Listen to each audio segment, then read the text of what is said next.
Picture the United States Senate. You probably have an image of flags, people in expensive suits, and fancy stonework.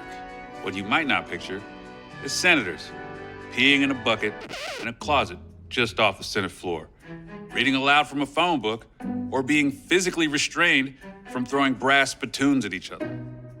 These moments in American governance were brought to us by the filibuster. For years, the filibuster has been an essential, rarely used tool, but lately, senators are filibustering more and more often. What's going on?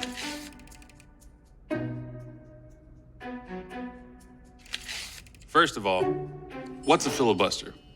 Here's how it works. When debating a bill, senators have the floor, meaning they get to talk as long as they want. But senators can take advantage of that. When filibustering, they just don't stop talking, and boom, the debate never ends and the bill can't go for a vote. The only catch is they have to keep talking and can't leave for any reason, including to use, the facilities. A filibuster only happens in the Senate. The House of Representatives can't do this. The word comes from a Dutch term for pirate. Just as pirates held ships captive, filibustering senator holds captive the progress of a bill or nomination, minus all the pillaging and barrels of rum. Where's me rum? Now, before you go and picturing a bunch of noble, high-minded speeches, don't bother. Filibustering senators can talk about literally anything. Some have read Shakespeare to keep it classy, while others recited the phone book or read cookbooks aloud.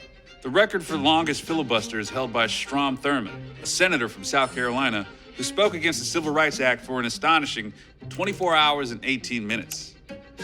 Man, that guy really hated civil rights. During his filibuster, old Strom got around the nature's call issue by using the aforementioned bucket in a closet while still technically keeping a foot on the Senate floor. Is that how the filibuster was meant to be used? The founders wanted the Senate to be a deliberative body where compromise was reached across the aisle, and that's what the filibuster does. We talked to Reed Wilson, national correspondent at the Hill newspaper in Washington. Your views of the filibuster really depend on whether or not you're in the minority or the majority. The minority loves it because it's something that gives them skin in the game, a way to force negotiations. If you're in the majority, you probably don't like it because it hinders your ability to advance your agenda. Let's take a step back. So, normally, to pass a bill, you end the debate, and if 51 senators vote yes, it passes. Done. But now we have a filibuster. The only way to end a filibuster is to introduce a motion called cloture, which requires 60 votes to pass. If a cloture motion is successful, the filibustering senator has to give up the floor, and everyone votes on the business at hand. And then the senator would finally be free to do their own business at hand. But one party almost never has 60 votes. This means bills are going to need bipartisan support to survive a filibuster. Knowing this, the filibuster makes more sense. A bill might blow through the House, which has strict limits on how long people can have the floor, but when it gets to the Senate, where the whole point is to slow things down, senators are forced to compromise. Filibustering gives minority voices time to be heard and time to try and sway public opinion. Remember our Civil Rights Act example? Strom and his pals filibustered because they wished to register their complaint in a highly visible manner for their South Carolina voters back home. At the time, South Carolina voters did not favor the Civil Rights Act. They filibustered until they were blue in the face and peeing in closets. But it didn't matter. The Civil Rights Act had a broad base of support, easily enough votes to pass a cloture motion and force a vote. According to political scientist Barbara Sinclair, there was an average of one filibuster per Congress throughout the 1950s. In the decades since, however, this seems to have changed. The Senate was created by the founders to be a place where democracy happens slowly and deliberately. And the filibuster was a part of that.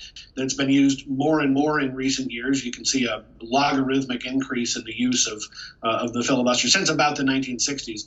Today, it's being used in a different way. It's being used to effectively kill a measure, a bill, a proposal that the minority really doesn't like. So these days, The Senate rule that was meant to give minority parties a voice is truly holding up the works. So is there anything the Senate could do about it? The filibuster is not in the U.S. Constitution, and that means if they want to change the rules, they can change the rules. Filibuster is a Senate tradition. It's not in the Constitution. But at the end of the day, it's just a rule. You might have heard about a so-called nuclear option. The nuclear option really just means getting rid of the filibuster. I know, terrifying name. Couldn't they have just landed on a different pirate term? Turns out that's exactly what's happening. A nuclear war of Senate rulemaking with the filibuster right in the middle. You can think of the filibuster as a platform for the minority. Senators could filibuster three things: lower-level presidential nominations, Supreme Court nominations, and legislation. In 2013, the Dems blew up one of those uses because they felt the GOP was unfairly blocking nominations that normally would have been approved.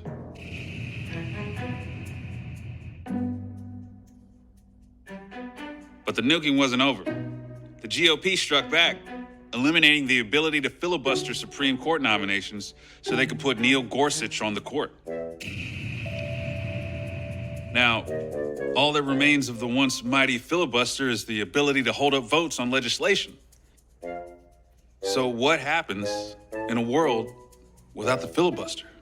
A lot of the traditionalists in the U.S. Senate worry that if the filibuster goes away, the Senate starts looking a lot more like the House, where compromise doesn't make a lot of difference and the majority tends to steamroll the minority. Now that the filibuster has been nuked down to its last leg, politicians interested in bipartisanship are going to need some new tools to get anything done. Today's politics are increasingly polarized and partisan, and I think the legislative filibuster is here to stay for another couple of years, but inevitably there will be a political conflict that is going to force a day of reckoning. Turns out the steady erosion of this Senate rule is another victim of the polarization in Washington. And changing that little rule could mean real changes around the corner in the Senate.